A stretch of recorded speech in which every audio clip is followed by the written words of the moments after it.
Hello friends, welcome back to our YouTube channel Gyan Samanvay. ज्ञान समन्वय में आप सभी का स्वागत है। जैसा कि आप देख पा रहे हैं, आज की जो हमारी क्लास है वो क्लास सेकंड है। फर्स्ट क्लास में हम लोग क्या पढ़ा था? तो फर्स्ट क्लास में हम लोगों ने पढ़ा था एसिड के बारे में, एसिड क्या होता है और उससे बनने वाले कुछ क्वेश्चंस पढ़े थे हम लोगों ने, और कुछ इंपॉर्टेंट एसिड के बारे में पढ़ा था जिसे हम लोग हिंदी में अम्ल बोलते हैं। तो हम लोगों ने 3 अम्ल के बारे में पढ़ा था। पहला हम लोगों ने पढ़ा था सल्फ्यूरिक एसिड H2SO4, दूसरा हम लोगों ने पढ़ा था हाइड्रोक्लोरिक एसिड HCl के बारे में, तीसरा पढ़ा था हम लोगों ने नाइट्रिक एसिड जिसे हम लोग बोलते हैं HNO3। उसी के आगे आज हम लोग की जो क्लास होगी उसी के आगे होगी। तो आज हम लोग फोर्थ एसिड की बात करेंगे जो होता है हमारा ऑक्सैलिक एसिड की। अगर आपने वो वाली क्लास अभी तक नहीं देखी है तो उस क्लास को पहले देख लीजिए, उसका लिंक मैं डिस्क्रिप्शन में प्रोवाइड कर दूंगा, आप वहां से जाकर उस क्लास को देख सकते हैं। चलिए हम लोग शुरू करते हैं अपनी क्लास को। तो हमारा क्या है, ऑक्सैलिक एसिड के बारे में हम लोग बात करेंगे। सबसे पहले अगर हम लोग बात करें इसके फॉर्मूले की, वैसे फॉर्मूला आपके एग्जाम में नहीं पूछा जाएगा लेकिन फिर भी हम लोग इसके बारे में जान लेते हैं।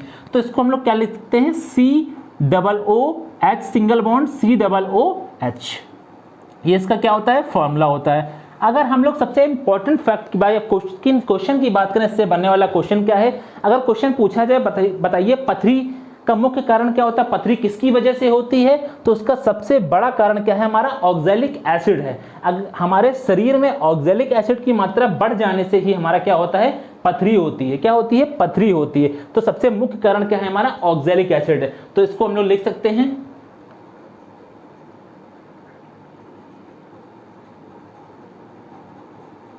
इससे पथरी होती है।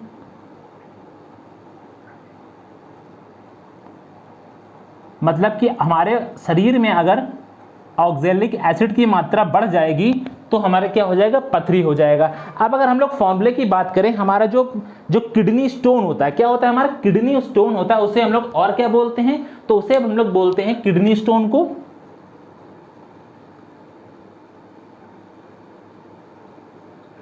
स्टोन को और क्या बोला जाता है, कैल्शियम ऑक्सलेट। क्या बोलते हैं हम लोग, कैल्शियम ऑक्सलेट ही बोला जाता है।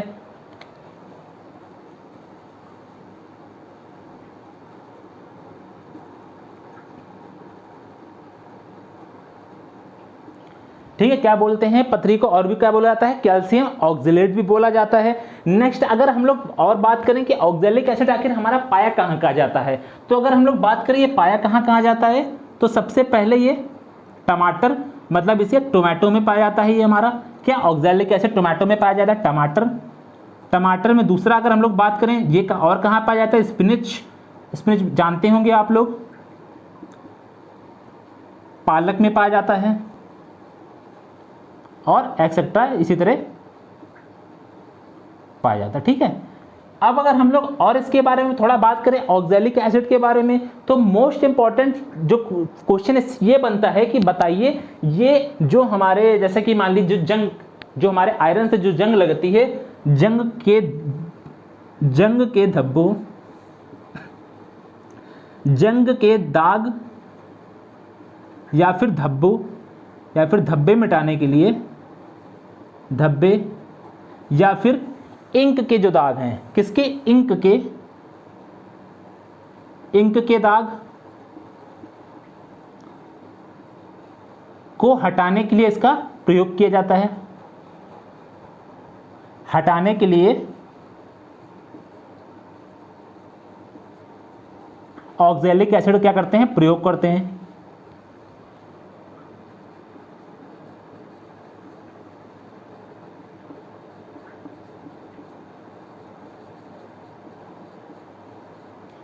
नेक्स्ट अगर हम लोग बात करें थोड़ा और, इसका यूज और कहाँ होता है, इसका यूज हमारा फोटोग्राफी में भी होता है। किस में होता है, हमारा फोटोग्राफीज, इसका प्रयोग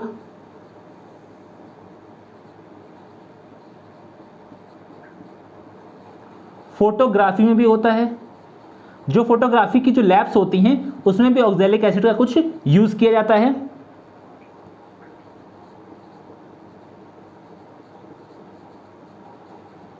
नेक्स्ट अब सबसे इंपॉर्टेंट क्वेश्चन जो ऑक्सैलिक एसिड से सबसे इंपॉर्टेंट क्वेश्चन है वो अगर हम लोग बात करते हैं, क्वेश्चन ये है कि हमारा कि जो जैसे कि हम लोग के जो शरीर में जो ब्लड होता है, हम लोग के शरीर में ब्लड क्या होता है, नसों के द्वारा हमारे पूरे शरीर में प्रवाह होता है या फिर बहता है। और अगर हमारे शरीर में किसी भी बाहरी हिस्सा पे अगर मान लीजिए हमारे हाथ पर यहाँ पे कट लग जाता है तो कुछ समय बाद हमारा ब्लड क्या होता है, वहां पर जम जाता है, थक्का जम जाता है, थक्का सी जम जाता है, ठीक है, ब्लड। लेकिन हमारे शरीर में, हमारी पूरी बॉडी में जो हमारा खून बहता है नसों में, वो कभी भी नहीं जमता है। क्या रीजन है उसका, क्यों नहीं जमता है? तो उसका रीजन ये है कि हमारे शरीर में क्या पाया जाता है, हिपैरिन पाया जाता है। क्या हमारे शरीर में क्या पाया जाता है, हिपैरिन पाया जाता है। क्या पाया जाता है, हिपैरिन पाया जाता है, जिसकी वजह से हमारे शरीर का जो अंदर का जो रक्त होता है या फिर ब्लड होता है वो नहीं जमता है। लेकिन अगर कोई भी हमारे बाहर साइड में कहीं भी कट लग जाता है तो कुछ समय बाद क्या होता है, खून का थक्का जम जाता है। अंदर क्यों नहीं जमता है, हिपैरिन की वजह से नहीं जमता है, ठीक है। तो इसीलिए अगर हम लोग बात करें तो जो हमारा ऑक्सैलिक एसिड है, इसे हम लोग और भी क्या बोलते हैं, इसे एंटीकोगुलेटिंग एजेंट भी बोला जाता है। क्या बोला जाता है, एंटीकोगुलेटिंग एजेंट भी बोला जाता है। इसे एंटीकोगुलेटिंग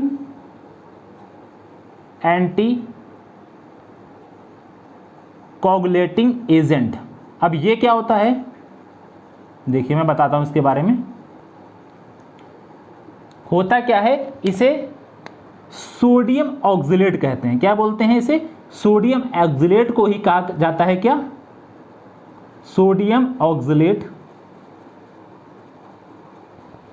देखिए हमारे ब्लड, हमारे अंदर जो हमारी नसों में जो खून बह रहा होता है वो क्यों नहीं जमता है, हिपैरिन की वजह से नहीं जमता। लेकिन हमारे शरीर से जो ब्लड निकाल दिया जाता है उसको कहां ले जाया जाता है, उसे ब्लड बैंक में ले जाया जाता है। वहां पर भी खून रखा रहता है हमारे बॉटल्स में, लेकिन वहां पर भी हमारा खून नहीं जमता है। अब वहां का रीजन क्या है कि हमारा खून क्यों नहीं जमता है, तो वहां पर खून नहीं जमने का रीजन है हमारा सोडियम ऑक्सलेट की वजह से। क्यों नहीं जमता है, सोडियम ऑक्सलेट की वजह से। अब सोडियम ऑक्सलेट क्या है, उसी को ही हम लोग बोलते हैं एंटीकोगुलेटिंग एजेंट। इसे एंटीकोगुलेटिंग एजेंट इसीलिए बोला जाता है क्योंकि जो हमारे वहां पर ब्लड बैंक्स होते हैं वहां पर हमारा खून नहीं जमता है, ठीक है। तो यही मोस्ट इंपॉर्टेंट क्वेश्चन इससे बनेंगे ऑक्सैलिक एसिड के बारे में। तो हमारा जो चौथा ऑक्सैलिक एसिड है वो हमारा समाप्त हुआ। अब अगर हम लोग आगे बात करें कुछ, चलिए हम लोग आगे बढ़ते हैं, नेक्स्ट एसिड के बारे में, फिफ्थ एसिड पढ़ते हैं। चलिए अगर हम लोग नेक्स्ट बात करें फिफ्थ एसिड की, वो हमारा क्या है, लैक्टिक एसिड। इसका नाम आप लोगों ने कई बार सुना होगा, नहीं सुना है तो मैं आज आप लोगों को बता देता। सबसे पहले अगर हम लोग बात करें इसके फॉर्मूले की, तो इसका फॉर्मूला क्या होता है, एक फॉर्मूला आपके एग्जाम में नहीं पूछा जाएगा, हो भी सकता है कि पूछ ले एक नंबर में कि लैक्टिक एसिड का बताइए फॉर्मूला क्या होता है। तो फॉर्मूले की अगर हम लोग बात करें इसके फॉर्मूले की, तो होता है हमारा C3H6O3। C3H6O3 मतलब कार्बन 3, हाइड्रोजन 6, ऑक्सीजन 3। इसका फॉर्मूला हमारा हो गया C3H6O3, ठीक है। अब अगर हम लोग बात करें इसमें कौन सा हमारा ग्रुप पाया जाता है, तो ग्रुप की बात करें तो single bond COOH oxalic group पाया जाता है। कार्बोक्सिलिक ग्रुप, कौन सा ग्रुप है हमारा, कार्बोक्सिलिक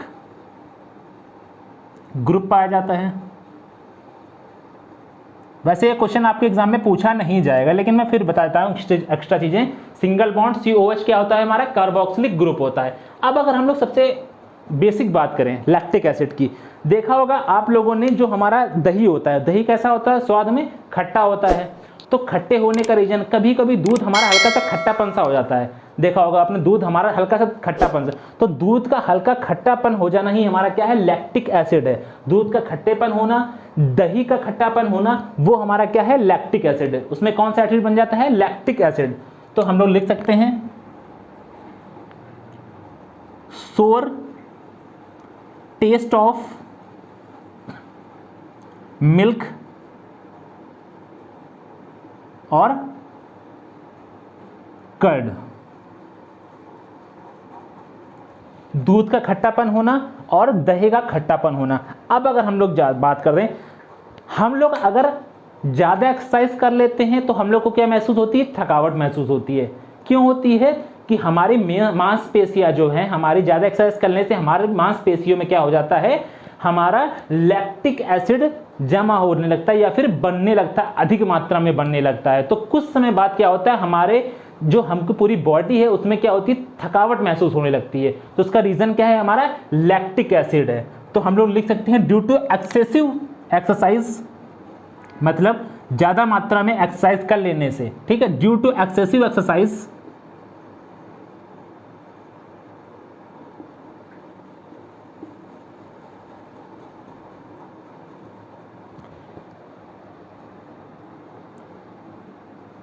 फैटिग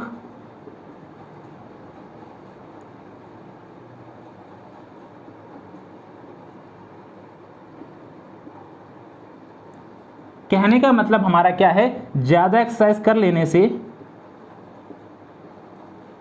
ज्यादा एक्सरसाइज कर लेने से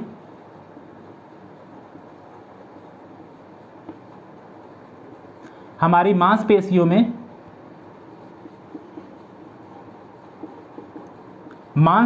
में लैक्टिक एसिड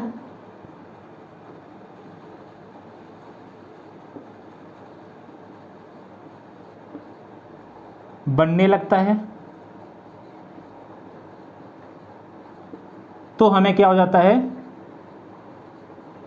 थकान महसूस होती है।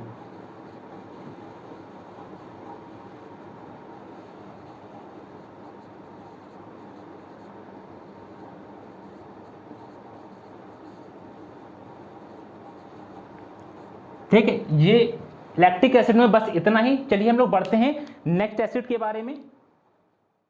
नेक्स्ट हम लोग बात करते हैं किसकी, टार्टेरिक एसिड की बात करते हैं। इसका हम लोग फॉर्मूले की बात करते हैं तो हमारा हो जाएगा C4H6 और O6।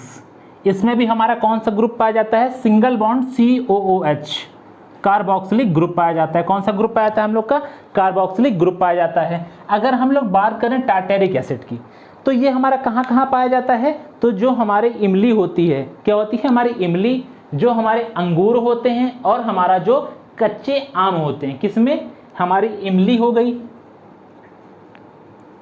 इमली, कच्चे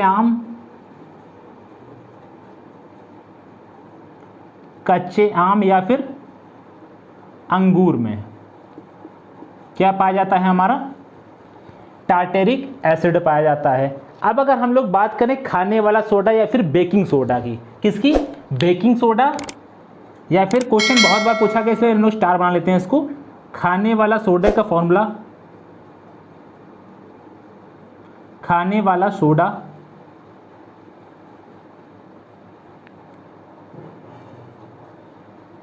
जिसे हम लोग बोलते हैं बेकिंग सोडा। क्या बोलते हैं, बेकिंग सोडा। इसका फॉर्मूला क्या होता है, इसके फॉर्मूला ही पूछा जाता है, कई बार पूछा गया है। तो इसका फॉर्मूला होता है हमारा NaHCO3। क्या होता है, NaHCO3। अब इसका टेस्ट कैसा होता है हमारा, इसका टेस्ट होता है हमारा बिटर, मतलब कड़वा होता है टेस्ट में। क्यों होता है कड़वा, क्योंकि ये हमारा कैसा होता है, बेसिक नेचर का। कैसा होता है हमारा, बेसिक नेचर का होता है।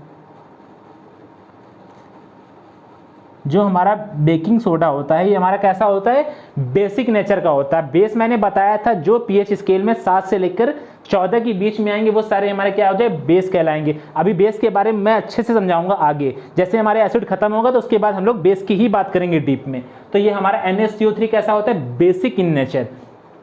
अब ये कड़वा होता है स्वाद में, इसके कड़वेपन को ही दूर करने के लिए, बेकिंग सोडा के कड़वेपन को दूर करने के लिए हम लोग क्या मिला देते हैं इसी में, बेकिंग सोडा में हम लोग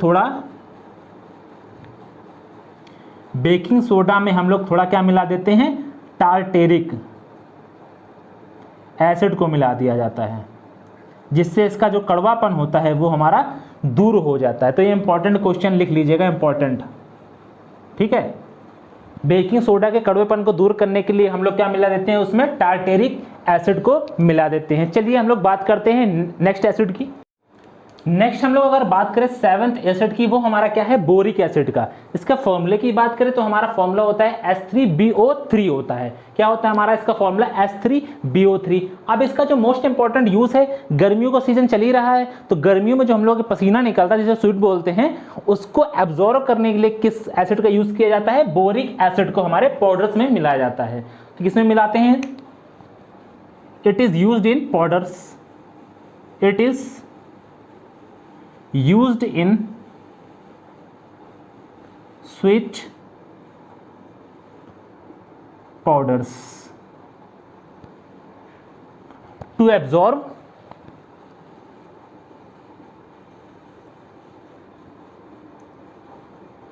sweets। ठीक है, गर्मियों के समय में जो हम लोग पसीने को एब्जॉर्ब करने के लिए जिस पाउडर का यूज करते हैं, उसमें क्या मिलाया जाता है, हमारा बोरिक एसिड मिलाया जाता है। ये इसका इंपॉर्टेंट पॉइंट है। अगर हम लोग फॉर्मिक एसिड की बात करें तो ये क्वेश्चन कई बार पूछा गया है। इसके फॉर्मूला सबसे इंपॉर्टेंट है HCOOH। क्या है इसका फॉर्मूला, HCOOH। इसका मोस्ट इंपॉर्टेंट क्वेश्चन ये है कि जो हमारी लाल वाली चींटियां होती हैं, जो हमारी लाल वाली चींटियां होती हैं, उनमें कौन सा हमारा एसिड पाया जाता है, तो उसमें हमारा फॉर्मिक एसिड पाया जाता है। तो लाल चींटियों में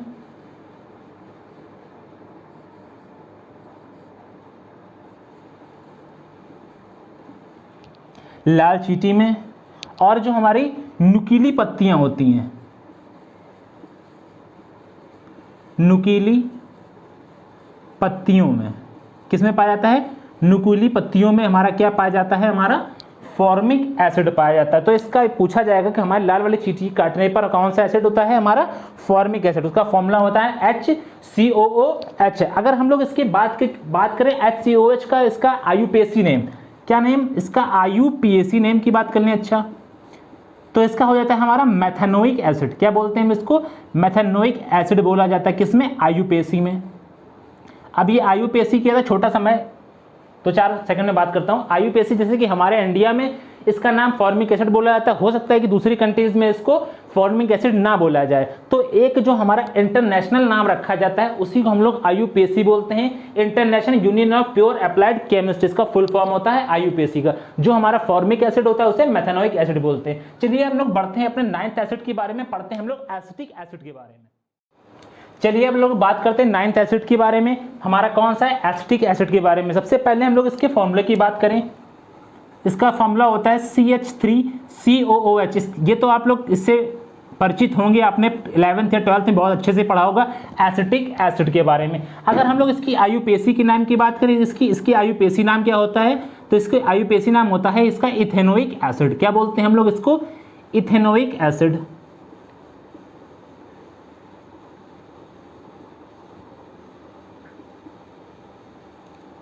ठीक है, ज़्यादा जानने की जरूरत नहीं है आपको क्यों बोला जाता है, लेकिन आप लोग याद कर लीजिए, मैं बता दिया है। IUPAC का नाम इथेनोइक एसिड होता है। एसिटिक एसिड हमारा किस में पाया जाता है, जो हमारा सिरका होता है। सिरका से तो आप लोग परिचित होंगे। सिरका जैसे कि अगर नहीं भी परिचित है, आपने देखा हो जब भी नूडल्स बनाई जाती हैं, जो हमारा व्हाइट वाला सिरका जो डाला जाता है उसमें हमारा क्या होता है, एसिटिक एसिड होता है। तो हम लोग लिख सकते हैं, सिर्फ एक वर्ड लिखते हैं, सिरके में पाया जाता है। किसमें, सिरके में हमारा क्या पाया जाता है, एसिटिक एसिड।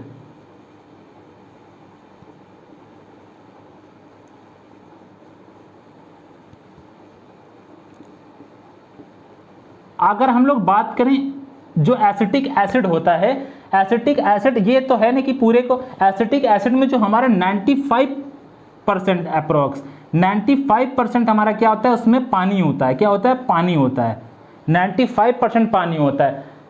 लगभग सिर्फ 5% ही हमारा क्या होता है, उसमें एसिटिक एसिड होता है। क्या होता है, हमारा एसिटिक एसिड होता है। किसमें, सिरके में हमारा। अगर हम लोग बोले एसिटिक एसिड हमारा कितना होता है, सिरके 95% हमारा क्या होता है, पानी होता है, और 5% जो हमारा होता है वही हमारा क्या होता है, एसिटिक एसिड होता है। ठीक है, अगर हम लोग बात करें किसमें, सिरके में, किसमें, सॉरी यहाँ पर सिरके में एरो होगा, ऐसे सिरके की बात कर रहे हैं हम लोग। तो 95% पानी और 5% हमारा क्या होता है, एसिटिक एसिड होता है। अगर हम लोग बात करें, अगर यही एसिटिक एसिड अगर 100% हो जाए, क्या हो जाए हमारा, 100% अगर एसिटिक हो जाएगा तो एसिटिक एसिड हो जाए, तब इसे क्या बोलेंगे, तो इसी को ही बोला जाता है क्या, इथेनॉल बोलते हैं। क्या बोलते हैं, इथेनॉल बोला जाता है। क्या बोला जाता है इसे, फिर इथेनॉल जब 100% हो जाएगा टोटल तो हमारा इथेनॉल बोला जाएगा। लेकिन जब सिरके में होता है वो 95% अप्रॉक्स पानी और 5% एसिड। आज की क्लास में मैंने आप सभी को हमारी फर्स्ट और सेकंड क्लास में पूरे एसिड क्या होता है, एसिड से जो बनने वाले क्वेश्चंस और इंपॉर्टेंट जो हमारे एसिड थे वो सब कुछ हम लोगों ने पढ़ लिया है।